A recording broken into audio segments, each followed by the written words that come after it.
there, so today we're going to be making a plush of Tapu Bulu. He has the lovely feature of being able to zip inside of his shell, which is always a fun little detail to add, and yeah, comes right back out again like that. I've actually made this one before, like 2 years ago, back when I was living in Portugal, but I got a commission for one, so let's do another one. So as I mentioned in the introduction, I have made this plush previously, and since I archive all of the patterns of my previous plushes, I can easily pull it out with a quick search through this binder. I pull out the Tapu Bulu pattern, as well as the one for Tapu Fini, which I'll be making in a follow-up video to this one. These patterns are actually, well, not too special in fact, but they're mostly just some paper cutouts with maybe a few little notes and markings on them. They're not really fancy or sophisticated, but they're done in a way that I can understand them, which, to be honest, is the really important thing that matters. For this plush, the hardest thing by far will be to make the shell, which I'll be tackling almost immediately actually, but before I get started on that, I'm going to quickly put together Tapu Bulu's body. So, to describe the shape in the simplest terms, I just took a 4-piece sphere, stretched it out and cut a bit off of the top. Well, there's a little bit more to the shape than that, but the pattern pieces usually just end up being modifications of simple shapes, which is usually how I end up making most of these plushes actually. I just kind of visualize the Pokemon in terms of simple shapes and kind of construct it into a much more complicated thing from there. Okay, so getting the body done was a simple little warm-up, but now we're going to put that aside and come back to it much later. For now, we'll be working on the most interesting parts, the shell. Now, this shell is probably one of the most unique shapes of any plush that I've ever made. It's fully contiguous, but it's split into 2 segments that meet at a narrow joint in the middle. In fact, if I pull back the zipper, you can see both segments converging onto a single piece of fabric right here. And if it weren't covered by Bulu's body, you'd see a line going through the middle of the fabric below. It's honestly quite an interesting shape and quite a challenge to make. So we're going to start off with that joint fabric. It's not going to do much yet, but for now we're just going to cut out that rectangle shape, and I'm going to mark a line on it for later when I start to converge the 2 halves. The largest part of the shell is a stretched out quarter sphere with 3 major segments, 2 curves very similar to the body, which I'm going to cut out right now, and a flat base that we'll add much later when we start to do the zipper.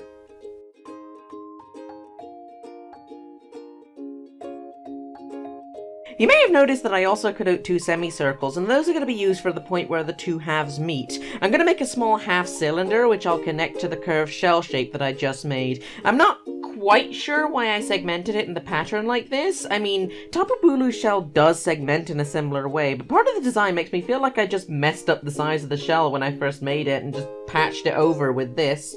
Regardless, it does look good on the final result, so I can't really complain too much. I'm also going to add the base of the shell to the connector, and this is the bit that really makes me feel like I patched a mistake on the original design with the connector. It's so unusual to make a seam on a flat surface unless I'm adding a different color. Either way, now that we've got the top and the base sorted, let's put them together and add that zipper. This is a bit of a delicate job and takes a bit of time to line up properly. Oftentimes with this kind of thing, I'd usually end up sewing the more precise or intricate parts by hand, and I actually do a little bit of that off camera, but the main aim here is to start off getting the shell attached to the base.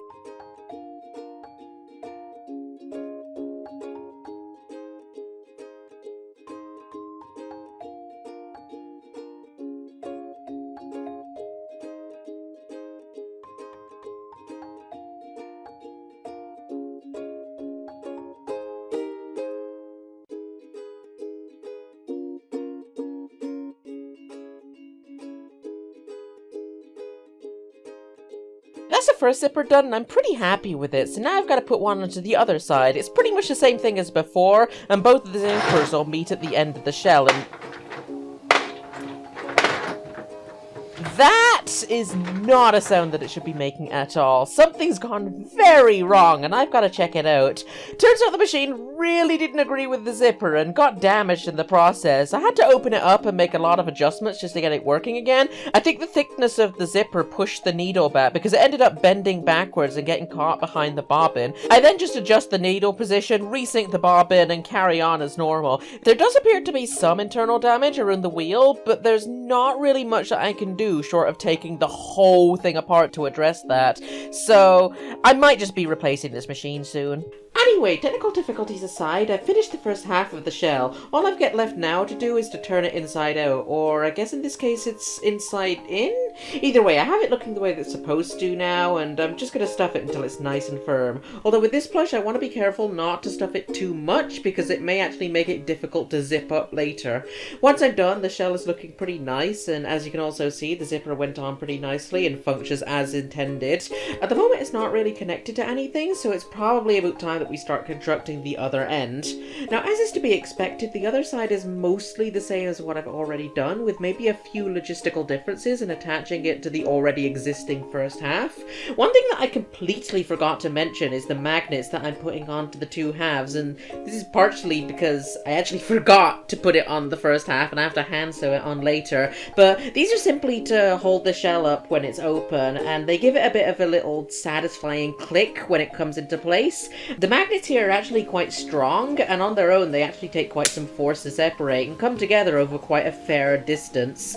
This is actually pretty necessary because they'll be working through 2 layers of fabric and supporting a portion of the weight of the shells, so I really can't be using no pussy magnets here. You can see here that I've pretty much sandwiched the magnet inside 2 pieces of fabric. It's still strong enough to stick to the other one, although one thing that I do need to keep an eye on is that the other magnet goes in on the right side of the other fabric. Otherwise the two will just repel each other, and that's very not good.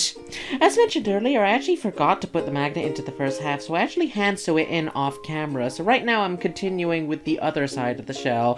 Like I said, it's basically the same as the first, and there's not really much to comment on in that regard. Interestingly enough, the second half ends up being built with the first one inside of it, and it is eventually pulled out once they invert the whole thing. To make things easier, I actually pull the stuffing out of the whole thing and then just restuff it all once I'm done.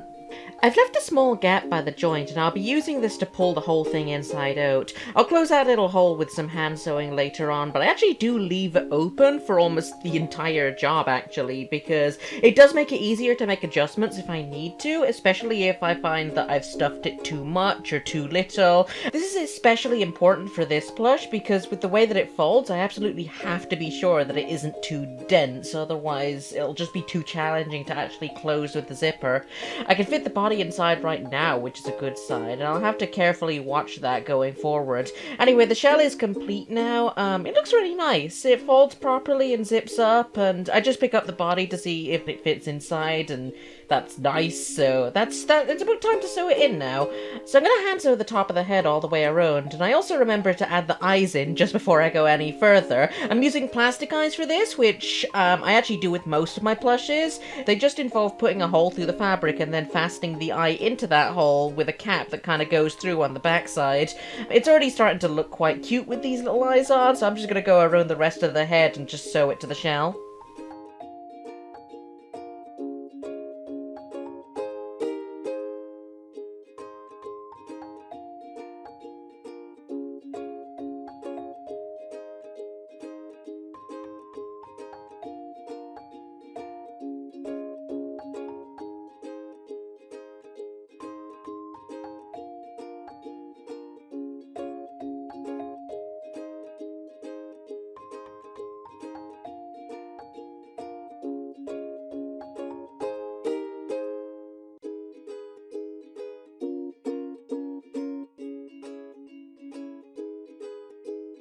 Okay, so we're about halfway through now. I'm actually pretty happy with how it's coming right now. He's definitely got a very recognizable appearance right now. Obviously, there's a lot of detail that I've still got to add, but one thing I'm particularly happy about. So one thing that I actually didn't get right on the first one that I did is, you notice the halfway through I was doing the whole thing with the magnets, putting those in, and one thing that I messed up on the original is that the magnets that I put in there actually weren't strong enough, so they just cannot hold the thing together. I don't think they even stick at all together. You can see just there, like, they're there, but I don't think that they really stick, and they're not really good. So they just, like, his shell just kind of flops down whenever it's up like that, which I mean, it's alright, but I'm much happier with this one. Like, you can very clearly see that that's staying up on its own, and you know, you can easily just kind of separate it, and then, like, you know, and then do the whole thing where you zip it all up. Yeah, you can zip it up like this, and you can see it's, you know, it's got its whole thing, same as this guy. But once you zip it all back out again, like, you know, the thing will come back up, and then, oh, it holds itself back into place, which, you know, I didn't quite manage with the original. So that's definitely a plus on this one. As I say, I've got a whole bunch of details to add, so let's start with that. So with all that done, I'm moving on to the arms now. I start these off with the red rings that it has on its shoulders by just making 2 little circles. I'll come back to these a little bit later after finishing the rest of the arms. Now there's a nice colour split down these arms, with the hooves being yellow and the rest being black. So what I'm going to do is sew together some black and some yellow fabric and use those as a base to draw my pattern onto that, which will make the arm. It's the easiest way to transition colors in the fabric, and I'll be using this technique a few more times throughout the video. I do have to be really careful to keep the 2 seam lines properly aligned during this, as if it gets misaligned it'll be quite noticeable. The result looks pretty nice, and you'll also notice that I've already done the other arm off of camera, so it looks exactly the same as the first one, so I don't need to put the same thing in twice. After all of that, I'm just going to come back to the shoulders that I put aside at the start. I'm just going to put a little bit of stuffing in them, and then I'm going to hand sew those onto the body. And then after that, I'm going to sew the arms on top of that. And that should finish off the 2 little things for the arms, so I'll just let you watch that. Next is the nose. It's just a triangle. There's not really much to say about that, really. I mean, I just cut out 2 of that shape, stitched them together, and then hand sew that to the face. There's also a nose ring, but that's just a donut shape, which is not really that much more interesting than the nose, so I'll just leave you to watch what I'm doing.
Okay, so the next part is going to be the tail with the bell on the end of it, which I'm just going to be honest and say I don't actually like the way that I did this. Admittedly, bell shapes are extremely hard to do with plushes, and I'm not entirely sure what to do differently. I still feel like there's something I could have done better here, but I'm not entirely sure. I start off the bell by making a cone, and then I'm just going to make a cylinder around the circumference of that cone's base, and then just loop it inwards towards the center. It's the best way that I know to achieve that kind of shape, although I'm always open to hearing suggestions or better pattern designs in the comments. I finish out the bell with the black clapper. Yeah, apparently that's what it's called. I had to look that up. This is simply just a circle on the end of a thin line that I'll just sew onto the inside of the bell.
So there's the bell finished, and I'll be attaching it a little bit later. Now I'll be making one of the final pieces, the horns. Similar to the arms that I made earlier, there's a mix of black and yellow fabric. Just like before, I'll be sewing together the black and yellow and then drawing on the horn pattern afterwards. This one's a little bit more complicated since I'm actually working with 3 color stripes instead of 2, but it's still the same concept essentially. I do have to be a lot more careful to keep the fabrics aligned this time, since the more stripes that I work with, the more likely that they are to slide across each other and misalign. Also, the black ink on black fabric probably isn't visible on the camera, but I can see it under the light of the sewing machine. That said, black fabric can be a real pain to work with for this reason. After finishing the horns, all that's left is to stuff them and then get them attached to the shell.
Okay, so now it's almost done, and one of the last things to do is to add on some of the decorative stripes that Tapu Bulu has all over its shell and body. For this, I've decided to use fabric paint, which I'm aware might not be the best way to do it, but honestly, I really can't be bothered with elaborate embroidery, although I may try to do this more in the future. Truth be told, while this particular plush was done on commission, a majority of these are for my own collection, so as long as I'm happy with how they look, it's not really an issue.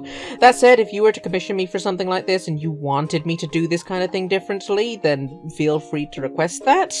One of the reasons I tend to have some of my stylistic choices is that I do tend to work within my limitations. I don't own any fancy embroidery equipment, and I'm not really sure I'll ever buy any.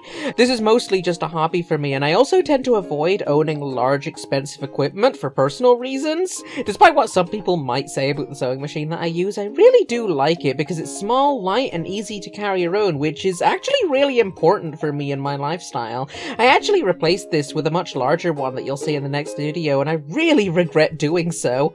Anyway, these fabric paints are ones that I've had for quite a while. In fact, I bought them back when I made the same plush in Portugal 2 years ago. I have to be really careful when using them because they're really hard to erase if I mess up.